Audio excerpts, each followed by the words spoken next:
Hello, Eastview Scholars. We are now hitting our final series in our discussion of cell communication, and that is, so you have this receptor. It signals a transduction pathway. What is that cellular response at the end? Well, it's really just about anything. Anything that you can think of that a cell can do, that's a response. It may cause the synthesis of proteins. It may regulate the activity different proteins, different enzymes, different things, anything about the cell. It's mitosis, meiosis, division, anything that would go on would be there, and a certain possibility. So really it's just about anything at the cellular level that you could think of, which in turn would affect the organism as a whole. You know, for example, here's a signaling molecule for a growth factor that would trigger that and make the proteins and the stuff that you would need to grow. Notice here's a receptor. You have this phosphorylation cascade, transduction to increase the signal. That triggers the inactive to an active transcription factor, which binds to the gene and makes the messenger RNA that is needed to make the protein. Okay? That's just one example. Here's our epinephrine example, which bind to a liver cell, one molecule binding to a liver cell, and notice through the transduction at each step along the way, and this is the second messenger, here's the cyclic AMP. By that time, you're, from one molecule, you're now 10 to the fourth, times what you were, which then by the end of is 10 to the sixth. The whole point of going through this on-off cascade of phosphorylation is that when the liver cell, it's just triggering glycogen to release, so you have more glucose for cell respiration.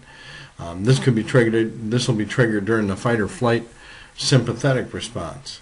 Okay, but what you notice is that one molecule here triggered 10 to the eighth glucose molecule, so you got much bigger response out of a small amount of epinephrine. Okay, so all sorts of possible things that can go on. They can affect the overall behavior, and here's where you're going to learn one of the two favorite words of biology, and that's shmoo.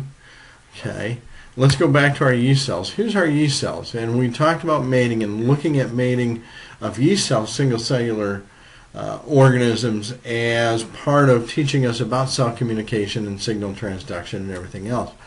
Well, yeast cells are non-mobile type of deals. They need to extend what's called their shmoo to connect with and mate with neighboring yeast cell. Okay, and what really what it turned out is, as I looked at this, there was some very important, both the foramen and the fuse3 were very important parts of the cascade to allow this to happen. Anyhow, what you see here is the mating factor that comes in from, say this is alpha. So here's the mating factor for A. Notice it's a G protein response, goes down a phosphorylation cascade to activate what's called fuse3.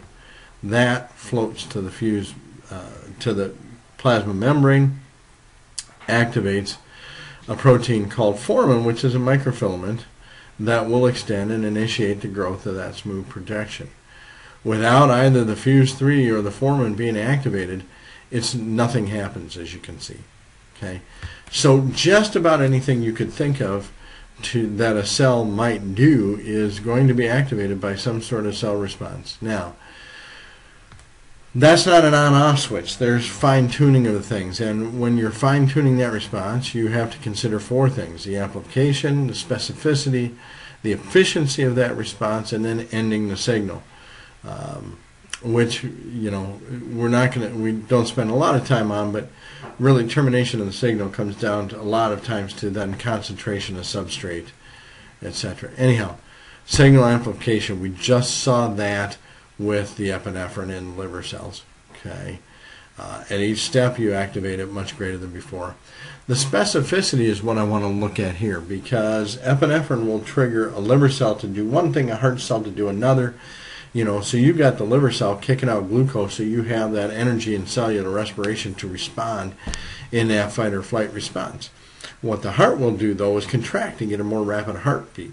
What your smooth muscle in your arteries will do is relax and allow uh, more blood flow through the cells and stuff like that, and dilate and open up and allow more blood cells to go through. So what it's saying is, though, even though these hormones may flow through and come in contact with all these cells, what they will do, depending on, not only is the reception very specific, the receptor molecule very specific to what's attaching, but the response of that cell to what's attaching, what transduction pathway and response will be different. Okay?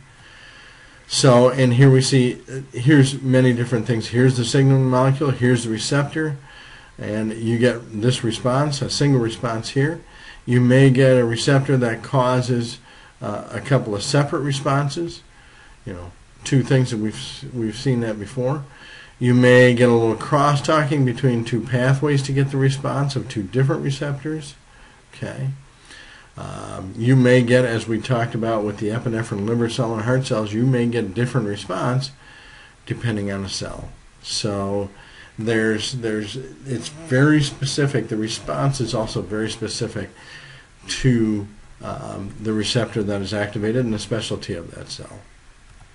Okay. Signaling efficiency. We know the proteins don't flow through the cytoplasm well. Second messenger showed us that. How do these protein kinases find, the substrate and the things that they need to do? Well, one of the efficient ways of having that doing is what are called scaffolding proteins.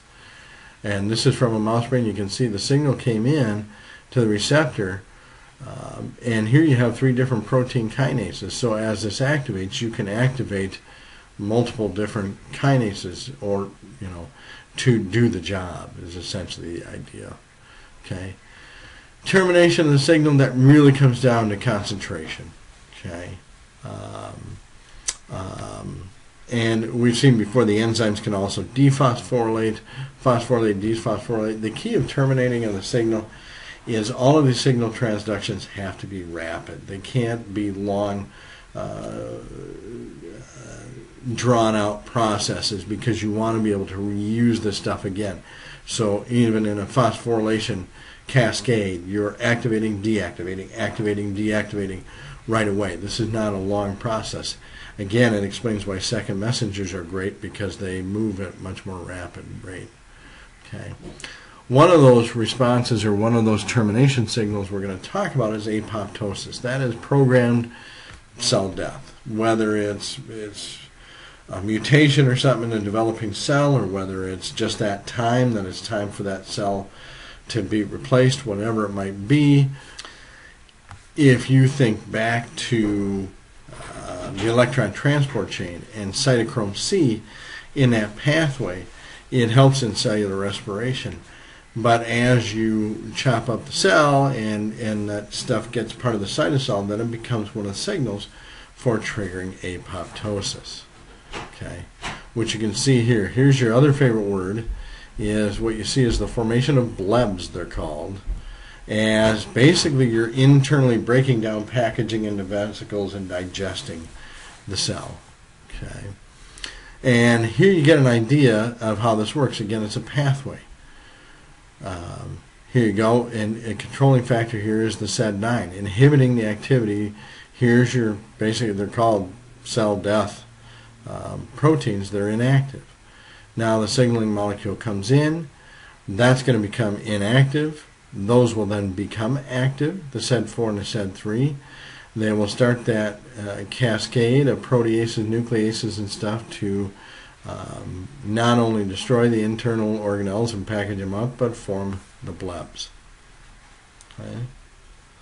So all these pathways, whether it's activation or forming proteins, synthesis of stuff, activating, controlling the enzymes and the amplification, or just programming the cell death, they're all signal pathways. Activation of things. See, apoptosis triggered by death signaling, DNA damage, protein misfolding, any types of things that can happen there.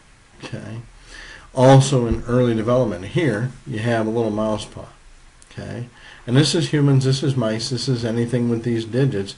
It essentially is a plate. Well, at a certain point in development, you want to get rid of the cells that are here to create the digits. Anyhow, what those last few response things and processes show you is that everything is controlled by some sort of communication through chemicals in your body. Anyhow, 3 parts: reception, transduction, response. Hopefully you've got a better understanding.